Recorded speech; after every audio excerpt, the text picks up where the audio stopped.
नमस्कार दोस्तों, जय जोहार। मैं कौशल तिवारी और बिहनिया संझा में आपका स्वागत है। अमेरिका की दादागिरी जमकर चल रही है। हालांकि उसकी दादागिरी ईरान के सामने फिसड्डी साबित होने लगी है। इजराइल ने जिस तरीके से ईरान पर हमला करके युद्ध को चुनौती दी थी, उसके बाद ईरान के पलटवार ने न केवल इजराइल बल्कि अमेरिका की भी नींद उड़ा दी है। भारत अभी तटस्थ है।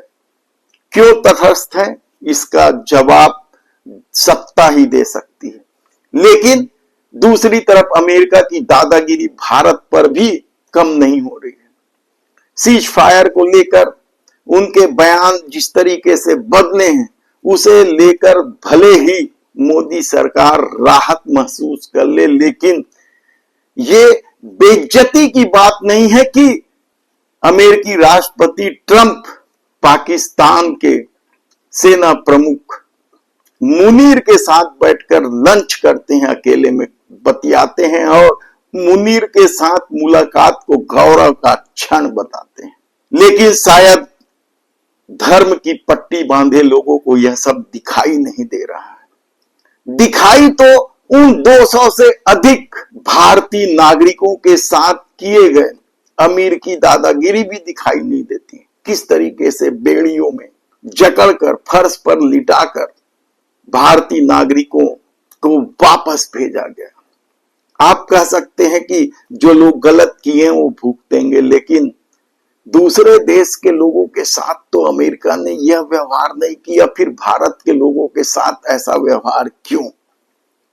यदि मोदी सरकार दमदार है, देश सुरक्षित हाथ में है, तो फिर भारतीयों की यह स्थिति क्यों बनी है? पिछले दिनों एक और छात्र को जिस तरीके से बेड़ियों में जकड़कर मार पिटाई भी की गई, उसके साथ उसे लेकर अब मोदी सरकार के रवैये को लेकर सवाल उठने लगे हैं कि आखिर मोदी सरकार चुप क्यों है?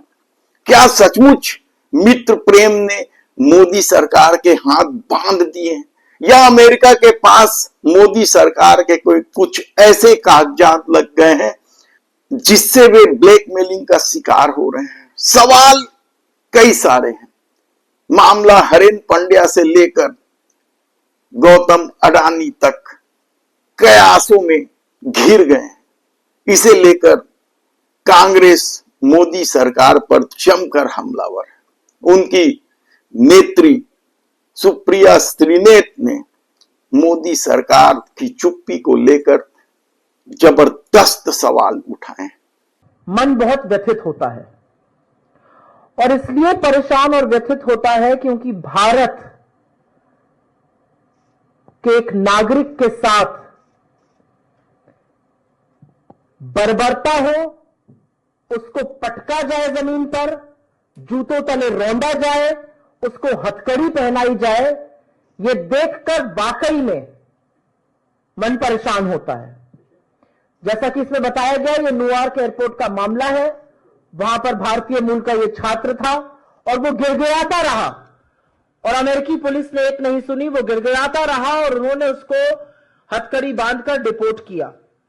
ये जो छात्र है, और ये पहला मामला नहीं है, ये लगातार हम देख रहे हैं कि छात्रों को इस तरह से बंधक बनाकर, इस तरह से उनके साथ जाहिलियत करके उनको डिपोर्ट किया जा रहा है। ऐसा क्यों हो रहा है? और ये कौन है? ये वो लोग हैं जो अपने आंखों में कुछ सपने लेकर, कुछ आकांक्षाएं लेकर अमेरिका पहुंचते हैं। ये कोई आतंकी नहीं है, ये कोई गुंडे नहीं है, ये कोई मवाली नहीं है। ये कुछ सपने साकार करने वहां पर गए हैं और उनके साथ जानवरों जैसा सलूक करने का किसी को अधिकार नहीं है।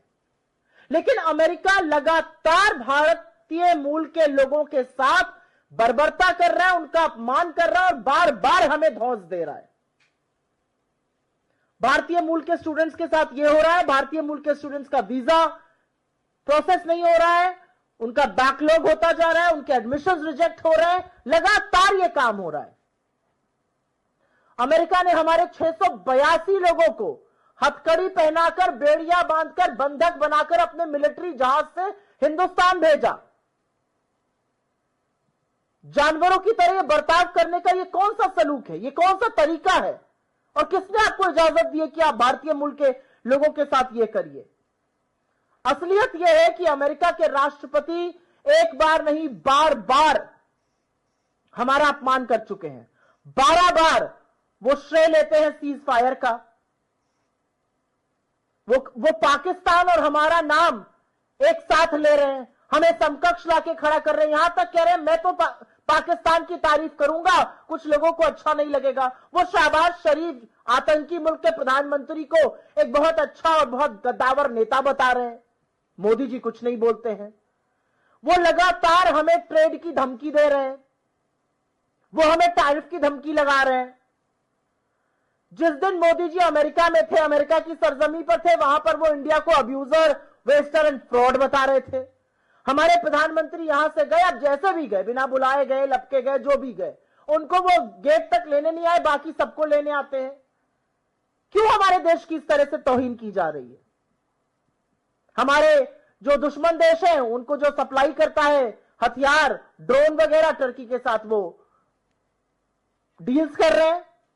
उनका कॉमर्स सेक्रेटरी हमको धमका कर कहता है अब रशिया से नहीं खरीदिया गया, अब हमसे खरीदना पड़ेगा आपको हथियार। वो एक धमकी धौंस हमें देते हैं, आप सस्ता तेल कहीं और से नहीं खरीदिए, हमसे खरीदिए, हम अपनी डीलें बंद करने को तैयार हैं। ये कौन सा रवैया अमेरिका अपना रहा है? ऐसे में देखना है कि देश के प्रधानमंत्री नरेंद्र मोदी की अमेरिका को लेकर चुप्पी कब तक रहती है। ऐसे कई सवाल आप उठा सकते हैं। धन्यवाद।